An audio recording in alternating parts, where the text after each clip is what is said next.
வணக்கம், நான் உங்கள் கடைசி விவசாய மகன். 1000 Day சேலஞ்சில் இன்றைக்கி டே 44.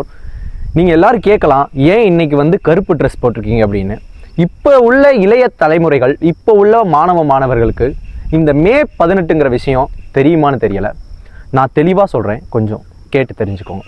மே 18 இனப்படுகொலை. அத்தனை தமிழர்களையும், லட்சக்கணக்கான தமிழர்களை இந்த இடத்துல ஒரு பிரச்சனை இல்லை, நாங்கள் ஃபயர் பண்ண மாட்டோம், இங்கே வாங்க அப்படின்னு கூப்பிட்டு அத்தனை என் அக்காமார்களையும் தாய்மார்களையும் கொன்று குவித்த நாள். ஏன், எதற்காக? நாங்கள் தமிழர்கள் என்பதற்காகவா? என் அக்காமார்கள், என் தாய்மார்கள் என்ன பாவம் செய்தார்கள்?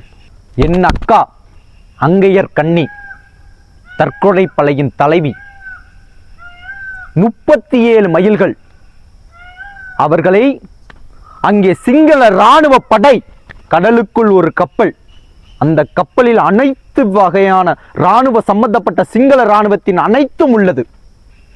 என் அக்கா ஒற்றை பெண் வீர மங்கை அங்கையர் கண்ணி இங்கிருந்து கடும் குளிர், கடும் புயல் நீந்தி செல்கிறார் கடலுக்குள். 37 மைல், 12 மணி நேரம். ஒரு பொழுது போய் அடுத்த பொழுது விடுகிறது. விடுகிற பொழுது அங்கே சிங்கள இராணுவத்தின் கப்பல் வெட்டித்து சிதறுகிறது. தன் உயிரையும் மாய்த்து தன் மக்களுக்காக தன் உயிரை கொடுத்த வீரமங்கை அங்கையர் கண்ணி. நீங்கள் செய்தது வீரமல்ல, துரோகம். துரோகிகளே, உங்களுக்கு கடைசியாக ஒன்று கூறிக்கொள்கிறேன், நாங்கள் தமிழர்கள், நினைவில் கொள்ளுங்கள்.